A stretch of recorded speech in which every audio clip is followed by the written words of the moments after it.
welcome back. It is Unit 4, and we are finally ready to talk about Scratchboard, which is definitely a favorite of many. So let's go ahead and jump in, and you can see some examples and see what Scratchboard is all about. First thing, a lot of people just want to know, what is Scratchboard, right? It's not like drawing on a piece of paper. It's not like painting where it's something that you see super commonly, but it is a really awesome media and it tends to be a favorite. It also does a really good job of teaching you about slowing down with your work and creating contrast. And so that's why we always do a Scratchboard in Design and Draw. The actual board itself is a very thin piece of cardboard covered in a thin coating of white clay, and then another layer of India ink. Okay, so these Scratchboards are, you can find them on Amazon if you want to find more. I know I've had people do it, but it's more expensive than like just regular paper or things of that nature. The idea is that you take a tool and you scratch away at it. Instead of applying ink on top, now you're scratching away the India ink on top, which leaves that white clay underneath. And so that's how you get this really cool contrast and you get that black and white effect. Okay. There's tons of different tools that you can use. I've provided one tool that's a little wooden tool, but I know some common tools that people like to use are X-Acto knives, paper clips and safety pins. Sometimes they'll take those and just tape it to the end of a pencil or a pen. So you just have that sharp point on the end. That works really well. The end of like small like nails or screwdrivers, anything like sharp on the end is probably going to work. But let's go ahead and look at some different examples. Now we're going to start with some professional examples. Some are students, but mainly professional. So one thing I want you to be thinking about is what animal you would like to create in your Scratchboard. Okay, there's tons of different options. Dogs are a very common one, but if you have a beloved pet or a dog from a rescue center, then this is an awesome option to use. Another thing I want you to pay attention to with these examples is the fact that both of these dogs are darker in color. Their fur is darker. And a lot of times people think, oh, I can't do that. It's not going to show up because I'm on the Scratchboard. Well, there are ways to work around that. So for example, by adding a background like you see on this one, it's not even a full background. It's more of just like a light shining. That allows you to be able to create that contrast so that you can see where the fur ends. So that's a really great way to approach it. This one was lucky enough to have enough highlights and shadows, and you can exaggerate some of those highlights to be able to get the dog still to appear. I really love that look. There's not even like an obvious outline anywhere, which is really nice. We don't want it to look cartoony. It's just creating those highlights, and that's enough to make the dog pop out and look really cute. You can do some kind of bird if you'd like. Feathers and fur are by far the most Scratchboard friendly. Those work really well when you're just creating those little lines and scratches. So here's a pretty cool owl. Another furry little or hairy little dog. It's pretty cute. This is by a professional. You can see how tiny those little scratches are. And you can see the texture so easily, and then the little scratches on the nose to create the texture on the nose. Here's a cat. Most pets are going to work really well for this. So if you have a pet, try and get a really clear picture of the pet, and that can be awesome. When you're taking that picture, if you can get like a light, like good lighting, or you can edit the picture just to make sure you have some good lighting, and then turn that picture black and white so you can see those different highlights and shadows. Zebra's pretty fun. With the zebra, we still want to get the texture. So down here, you can see it's much more textured where the fur is.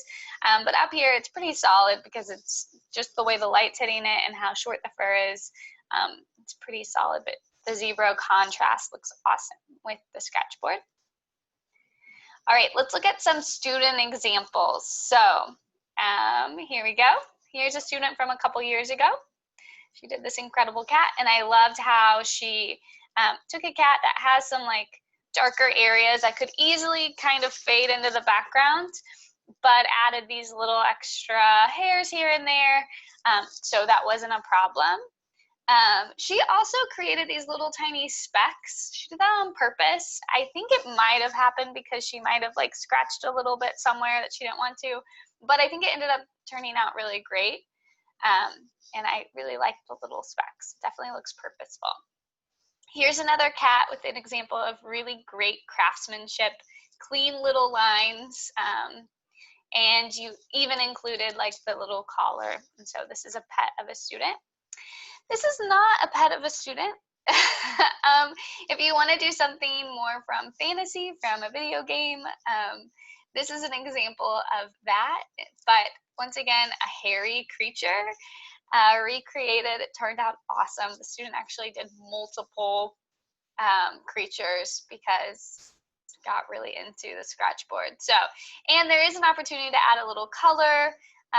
If you have a little bit of paint, I know you might want to practice this on your little extra Scratchboard, on your like little mini raccoon, to see if you can get the color, but sometimes you can use watercolors and things to be able to create that color at the very end.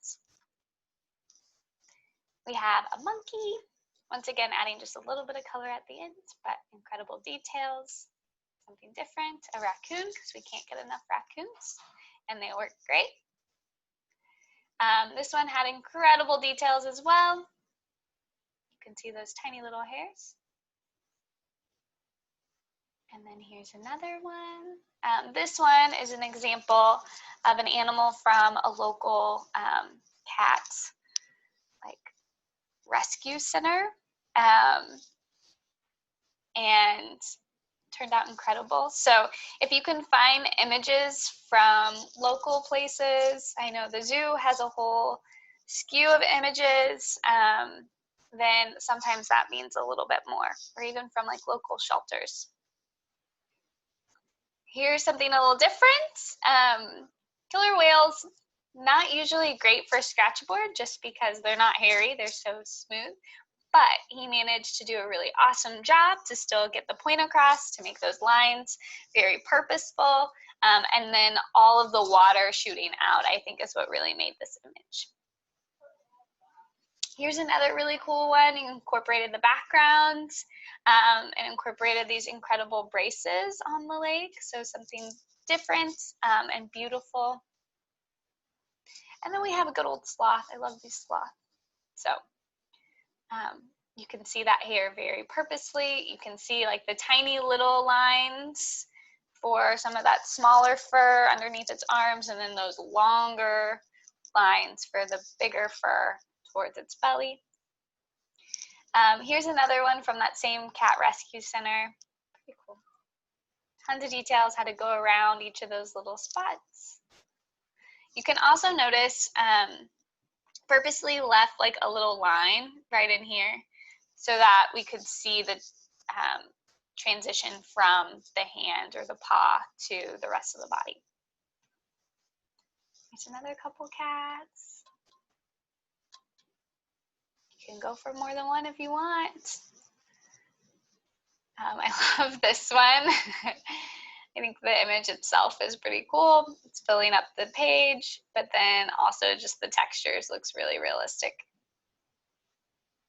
And then a moth. Who would have thought? An incredible image of a moth. Very unique, well done, still furry, so it works really well. This one took a little extra time, so if you need a little extra time because you're doing something really detailed, just let me know. All right, I do have some videos as well, so you'll have to go into this slideshow. Hopefully you're following along, but go into the slideshow so you can see some different videos of some professional artists.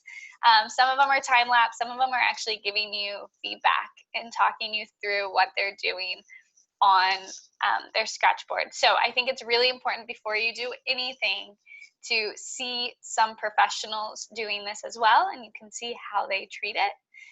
So here's one of a tabby cat. It's absolutely beautiful. Here's another one of Scratchboard artist Paul Hopman. And so he's talking through what he does. And then here's like kind of a practice one, but walking you through how to create this feather. Okay, and so that's something you can practice with as well. All right, once you're done with those, then you are ready for the prep assignments.